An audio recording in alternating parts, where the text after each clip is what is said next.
Turning to the new Cruz tapes and the fallout, as these recordings from inside Fox News show Senator Cruz's proactive planning. This was days ahead of the January 6th insurrection.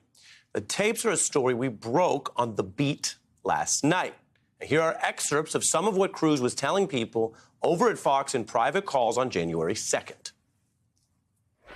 As we were looking at this January 6th certification, all of the options that were being discussed were problematic.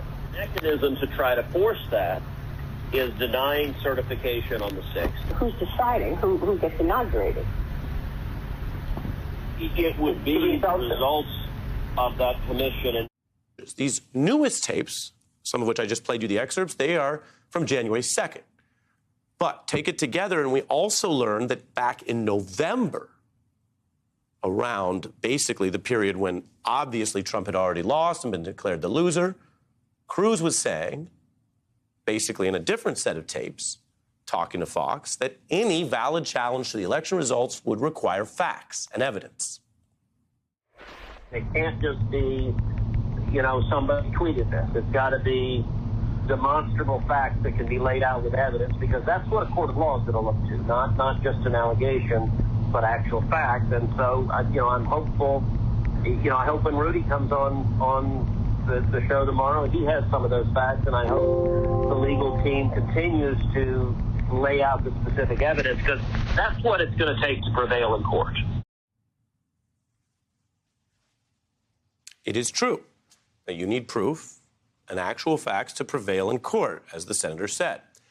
It is also true that Trump did not prevail in court. His fraud claims were rejected. His efforts to change the result in any state were all rejected. So there was no legal way that the outcome was going to change.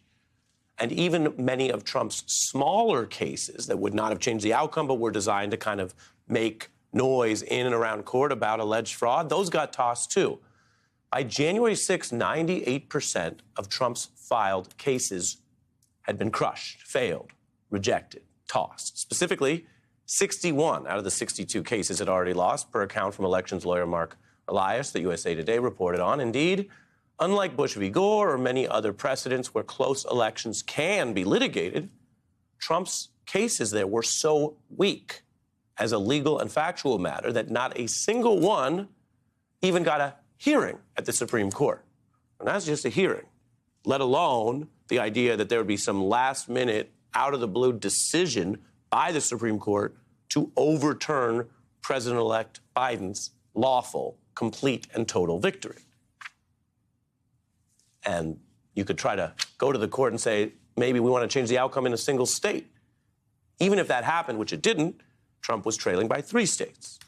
Now, if you wonder, did Ted Cruz maybe change his mind about the import of the evidence and the court results between the November statement we showed you, what he said there in November about the facts and court, and then what he started cooking up and scheming on, according to the Washington Post's wording, in January?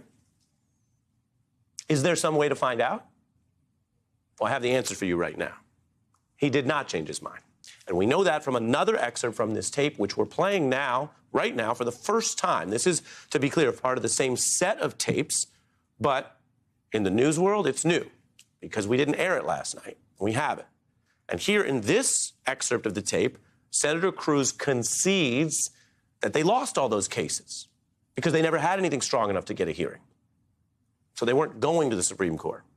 And he kind of says in his own roundabout way that, well, he would have rather that didn't happen. He knew about the losses. He would rather that the facts or material could have been developed in the courts. It wasn't, because the courts determined it was so weak, they didn't need to hear it, because that whole effort in court by Trump had failed.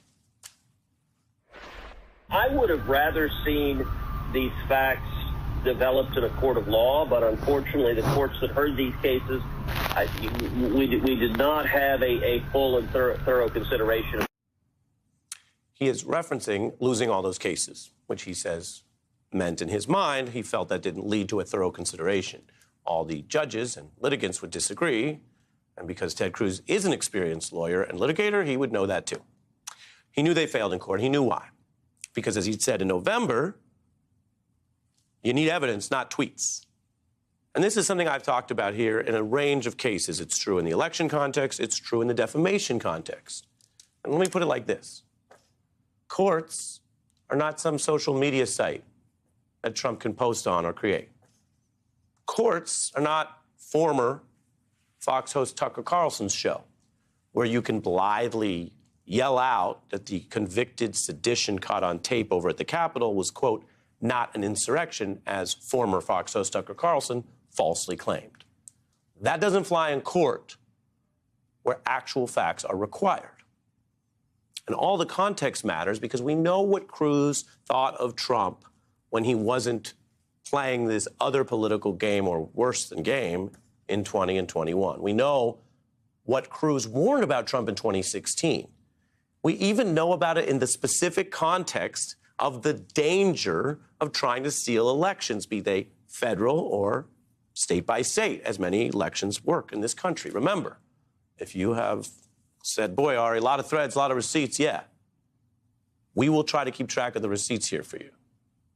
When Donald Trump lost the Iowa caucus to Ted Cruz, it was the first of the battle of 2016. You can see it right there. This is a headline from then. Trump accuses Cruz of election fraud, calls for a new Iowa election, a different election he could win, which isn't really calling for an election. It's just trying to steal the one he lost.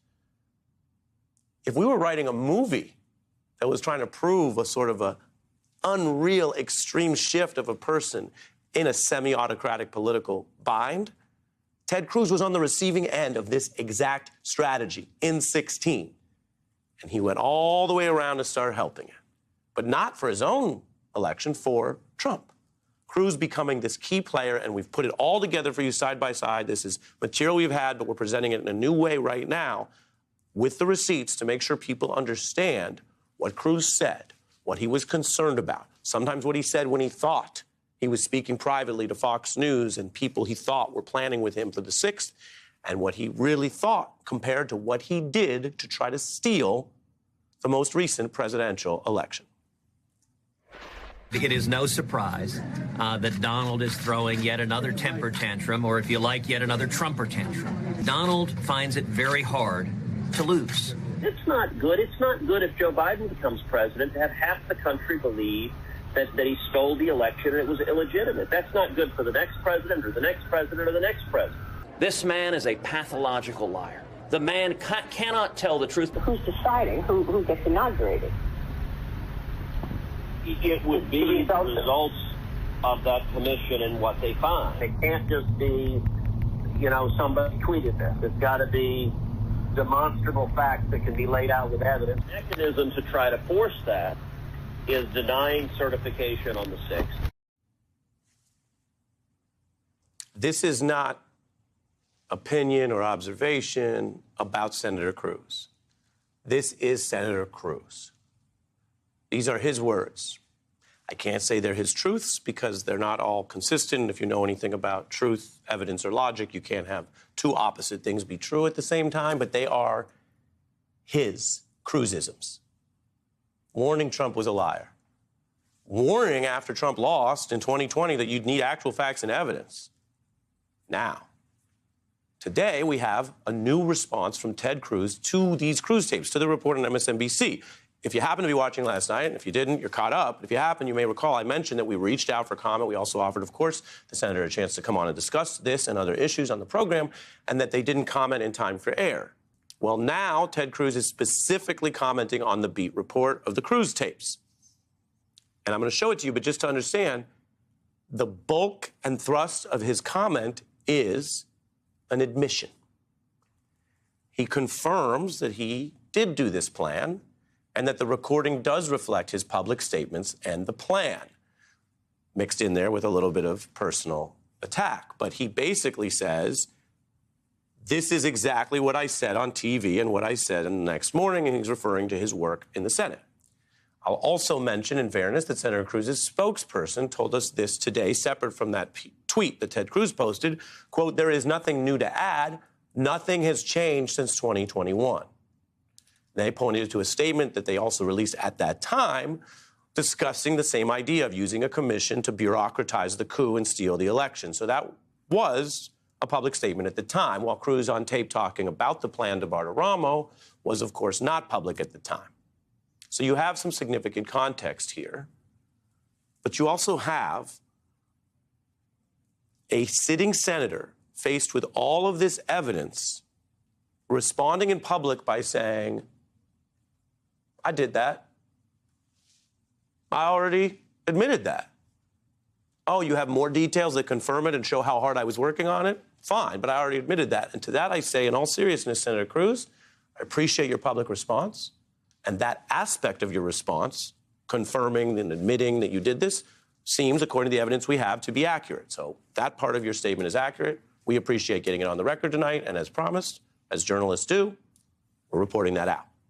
But we're also learning about the inner workings. That's why, as I mentioned, you can take MSNBC's tapes out of it. Washington Post and other outlets are reporting this as news because of what it adds, even though, yes, it's certainly true to say that it also is consistent with what was all going down in early January, which was, of course, this plan to have Ted Cruz decide who gets inaugurated. Who's deciding who gets inaugurated? It would be the results of that commission and what they find. And if they found credible evidence of fraud that undermines confidence in the electoral results in any given state, they would report on that. The shorter answer was who decides? Well, if they're able to hijack it, they decide. Not the voters, not the states, not the courts. The definition of the losing party abusing power in government to steal an election, even without violence, is a coup. Indeed, as you well know throughout history, there are some coups that involve violence and some that don't. They're sometimes called a bloodless coup, or what I've called the bureaucratizing of the coup. And now we have people in our Senate right now, when called out on this and reaffirmed on this and reiterated on the receipts, their response is, I did it, and I already admitted it.